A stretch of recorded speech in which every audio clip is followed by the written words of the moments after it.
और अब बात भारत के चंद्रयान-3 मिशन की। चंद्रयान-3 ने साउथ पोल पर ऑक्सीजन की खोज कर ली है, साथ ही सल्फर का पता भी लगाया है। इसे बड़ी खोज माना जा रहा है और इससे कैसे चांद की सतह पर पानी होने की संभावना पुख्ता होती दिख रही है, देखिए इस रिपोर्ट में।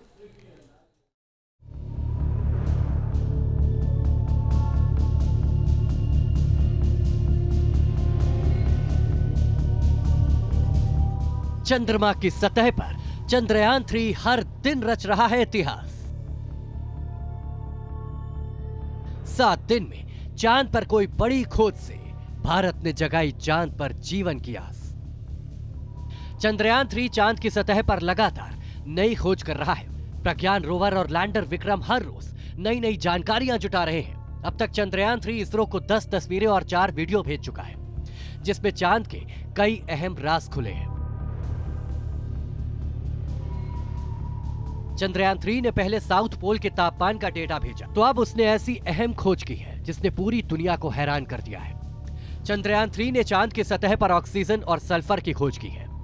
इसरो ने इसे अब तक की सबसे बड़ी खोज बताया है। प्रज्ञान रोवर में लगे लिब्स उपकरण के जरिए चांद की सतह पर ऑक्सीजन और सल्फर का पता चला है। इसके अलावा aluminium, calcium, iron, chromium, titanium, silicon और मैग्नीज की मौजूदगी का भी पता लगा है। प्रज्ञान रोवर का चांद की सतह पर सल्फर का मिलना इसीलिए अहम माना जा रहा है क्योंकि यह चंद्रमा पर मिलने वाला दुर्लभ तत्व है। सल्फर आमतौर पर ज्वालामुखी गतिविधियों से पैदा होता है और चंद्रमा पर इसकी मौजूदगी से चांद के इतिहास और संरचना को समझने में मदद मिल सकती है।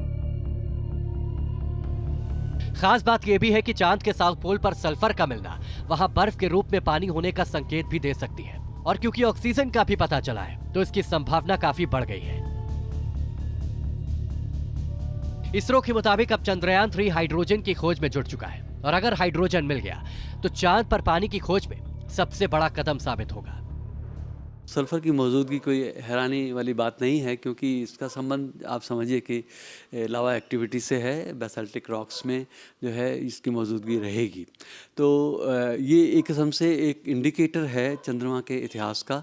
चंद्रमा के इतिहास का अर्थ है कि पृथ्वी के भी इतिहास का और सौरमंडल के इतिहास का भी।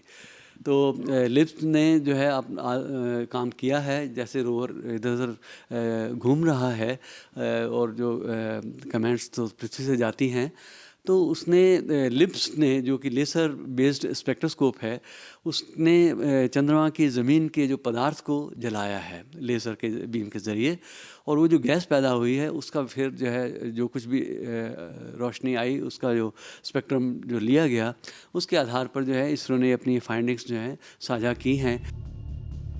चांद पर हाइड्रोजन का मिलना इसीलिए भी बड़ी उपलब्धि होगी क्योंकि इसका इस्तेमाल ग्रीन एनर्जी के तौर पर किया जा सकता है और चांद पर इसके मिलने से अंतरिक्ष में ऊर्जा उत्पादन की नई संभावना खुल सकती है।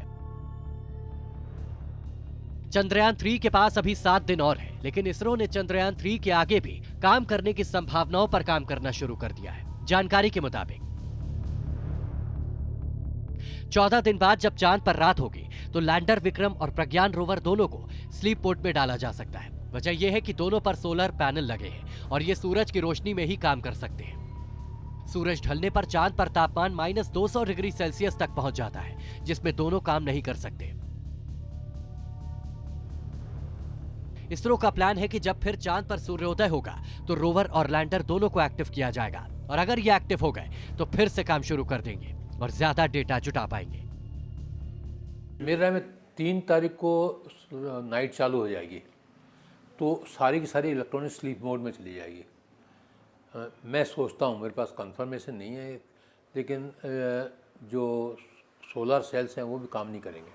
सनलाइट नहीं है तो नहीं करेंगे, लेकिन जब सनलाइट दोबारा से सन आएगा, मतलब उसके बाद मतलब आप समझिए 18 सितंबर के आसपास, तो पहले सोलर सेल्स अगर काम कर रहे हैं तो उनसे पावर जनरेट होगी।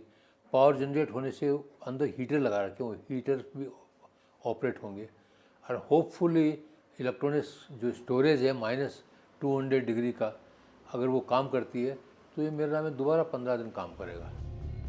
चंद्रयान-3 फिलहाल 14 दिन के मिशन के हिसाब से काम कर रहा है और इन दिनों में चांद की अहम जानकारियां जुटा रहा है, डेटा भेजने में लगा है। अब तक चंद्रयान ने जो भी जानकारी भेजी है वो ऐतिहासिक है और उसे दुनिया का कोई भी देश नहीं कर पाया है। चंद्रयान-3 की खोजों से भारत के वैज्ञानिकों का परचम पूरी दुनिया में लहरा रहा है।